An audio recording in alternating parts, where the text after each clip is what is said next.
हा जो प्रस्ताव आणलेला आहे तो प्रशासकीय अधिकाऱ्यामधून सहाय्यक आयुक्त या पदावर पदोन्नती देण्याचा प्रस्ताव आहे आणि पदोन्नती देण्याची जी प्रक्रिया आहे त्यामध्ये प्रशासकीय अधिकारी संवर्गातून वरच्या पदावर म्हणजे सहाय्यक आयुक्त पदावर जे काही निकष आहेत पदोन्नती देतानाचे त्या सर्व निकषांची पूर्तता हे जे आजच्या प्रस्तावातील जे 7 अधिकारी आहेत ते करतायत आणि त्यासाठी पदोन्नती समितीनं 30 जूनलाच हा निर्णय घेतला आणि त्यांना पात्र ठरवलेला आहे.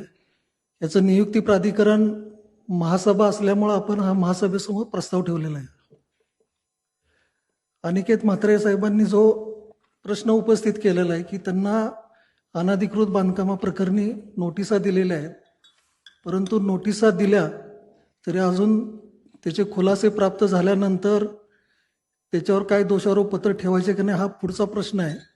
त्यामुळं सद्यस्थितीत फक्त कारणे दाखवा नोटीस दिली म्हणून ते दोषी आहेत असा याचा अर्थ होत नाही. प्रत्येकाचे खुलासे घ्यायचं प्राप्त काम सुरू झालेलं आहे आणि जोपर्यंत त्यांच्यावर दोषारोपपत्र दाखल करून शिस्तभंगाची कारवाई किंवा चौकशी प्राधिकरण बसत नाही तोपर्यंत ते दोषी नाहीत असा अर्थ त्याचा होतोय. त्यामुळे हा प्रस्ताव आम्ही महासभेसमोर दाखल केलेला आहे. सर, उद्या जर ती व्यक्ती जी आहे, अधिकारी जे आहे ते दोषी आढळल्यावर मग काय करणार आपण? कोर्टाचा आता मला फक्त मी प्रश्न विचारलाय, याच्यामध्ये कोर्टाचा अवमान होतो की नाही या प्रश्नाचं फक्त उत्तर द्यावं. कारण याआधी मी लेखी आपल्याला निवेदन दिलेलं आहे. आपल्याला उत्तर जे आहेत आपण वाचलं की नाही मला माहिती नाही, परंतु जे कलमाचा आपण उल्लेख केलेला आहे सभागृहाला ते पत्र वाचून दाखवतो. उपरोक्त संदर्भीय विषयाच्या अनुषंगाने आपणास कळविण्यात येते की प्रशासकीय अधिकारी या संवर्गातून सहाय्यक आयुक्त या संवर्गात पदोन्नती प्रस्तावाबाबत 8/7/2006 रोजी महाराष्ट्र महानगरपालिका अधिनियम कलम 45(4). आपण 45(4) हा कलमचा जो उल्लेख केला आहे तो वाचून दाखवा सभागृहामध्ये. अन्वये शासन मान्यता मिळण्याच्या अधीन राहून सदर नियुक्तीस महाराष्ट्र महानगरपालिका अधिनियम कलम 53(1) अन्वये माननीय सर्वसाधारण सभेकडे मंजुरी मिळण्याकरिता सादर करण्यात आलेला आहे. सदर प्रस्ताव दिनांक 20/7/2026 रोजीच्या सर्वसाधारण सभेच्या विषय क्रमांक 22 अन्वये पटलावर ठेवण्यात आलेला आहे. मी साधा प्रश्न आपल्याला केला होता, कोर्टाचा कंटेम्प्ट होतोय की नाही या प्रश्नाचं फक्त उत्तर द्यावं म्हणजे मला इंटरव्ह्यू करता येईल त्याच्या.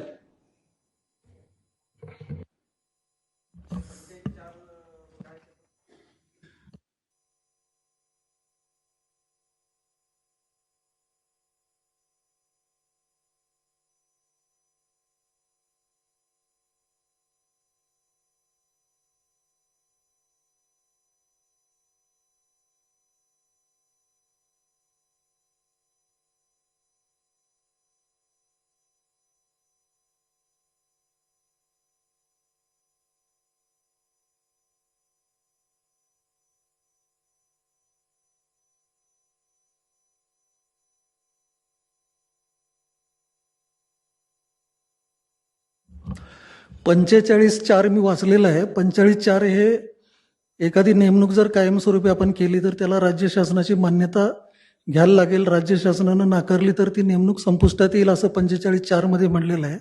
तुम्ही जे आत्ता म्हणताय की यांना जर कोर्टानं आदेश दिला होता कारवाई करायची त्यानुसार त्यांना नोटिसा दिलेल्या आहेत.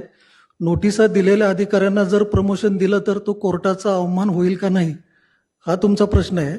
कोर्टाचा अवमान होईल का नाही हे सांगण्यासाठी मला तर ज्येष्ठ विधिज्ञाचा सल्ला घ्यायला लागेल. अवमान होतो का नाही उत्तर द्यावं. तर याआधी मी लेखी आपल्याला निवेदन दिलेलं आहे. आपल्याला उत्तर जे आहेत आपण वाचले की नाही मला माहिती नाही, परंतु जे कलमाचा आपण उल्लेख केलेला आहे सभागृहाला ते पत्र वाचून दाखवतो. उपरोक्त संदर्भीय विषयाच्या अनुषंगाने आपणास कळविण्यात येते की प्रशासकीय अधिकारी या संवर्गातून सहाय्यक आयुक्त या संवर्गात पदोन्नती प्रस्तावाबाबत 8/7/2006 रोजी महाराष्ट्र महानगरपालिका अधिनियम कलम 45(4). आपण 45(4) हा कलमचा जो उल्लेख केलाय तो वाचून दाखवा सभागृहामध्ये. अन्वये शासन मान्यता मिळण्याच्या अधीन राहून सदर नियुक्तीस महाराष्ट्र महानगरपालिका अधिनियम कलम 53(1) अन्वये माननीय सर्वसाधारण सभेकडे मंजुरी मिळण्याकरिता सादर करण्यात आलेला आहे. सदर प्रस्ताव दिनांक 20/7/2026 रोजीच्या सर्वसाधारण सभेच्या विषय क्रमांक 22 सर्वे पटलावर ठेवण्यात आलेला आहे. मी साधा प्रश्न आपल्याला केला होता, कोर्टाचा कंटेम्प्ट होतोय की नाही या प्रश्नाचं फक्त उत्तर द्यावं, म्हणजे मला इंटरव्ह्यू करता येईल त्याचे. या प्रस्तावाच्या अनुषंगाने या प्रस्तावामध्ये 3 समाविष्ट नावं आहेत, त्याच्यात 2 नावांचा जे आहे मी तीव्र या ठिकाणी जे आहे विरोध करतो. या अनुषंगाने माझा आक्षेप या ठिकाणी मी नोंदवला आहे. आयुक्त पद हे अतिशय जबाबदारीचं आणि महत्वाचं पद आहे. शहराचा कारभार प्रामाणिकपणे व्हावा, पारदर्शक पद्धतीने व्हावा, हीच या महासभेची आणि संपूर्ण नवीन परिसराची आहे. परंतु आज परिस्थिती काय आहे आपल्या सर्वांना माहित असेल की सध्या नवी मुंबई महानगरपालिकेच्या क्षेत्रामध्ये गेल्या 10 वर्षांमध्ये जी काही 4,500 बांधकामं अनधिकृत असतील किंवा नसतील त्या संदर्भात अवमान याचिका सुरू असताना सन्माननीय आयुक्त साहेबांनी जवळपास 200हून अधिक अधिकाऱ्यांना त्या ठिकाणी कारणे दाखवा नोटीस बजावून शिस्तभंगाच्या कारवाईचा इशारा सुद्धा दिलेला आहे. आणि असे असताना सर्वात गंभीर बाब म्हणजे सभागृह बनसी मुंडोरे 2 आणि 3 नंबरचे जे उमेदवार आहेत श्री रमेश राठोड यांना सन्माननीय आयुक्त साहेबांनी कारणे दाखवा नोटीस दिलेली आहे. त्यांनी तसा ऍफिडेव्हिट देखील कोर्टामध्ये सादर केलेला आहे. आणि असे असताना या 2 व्यक्तींना आपण प्रमोशन कसं देऊ शकतो हा प्रश्न जो आहे मी आपल्या माध्यमातून आयुक्त साहेबांना विचारतो. हे काय कोर्टाचं कंटेम्प्ट होणार नाही का या प्रश्नाचं उत्तर जे आहे ते सन्माननीय आयुक्त साहेबांनी या ठिकाणी द्यावं अशी मी विनंती करतो. म्हणून महापौर मॅडम माझी विनंती आहे या ठिकाणी की जोपर्यंत या 2 अधिकाऱ्यांना जे आहे प्रशासनाच्या माध्यमातून न्यायालयाच्या माध्यमातून क्लीन चिट भेटत नाही, चौकशी पूर्ण होत नाही, तोपर्यंत या 7 जे पदोन्नतीचे नावं या ठिकाणी आले त्यामधून या 2 नावांना वगळण्यात यावं अशी सूचना या ठिकाणी मी मांडत आहे. धन्यवाद. लोकशाही मराठी ऐका, पहा, जागरूक रहा.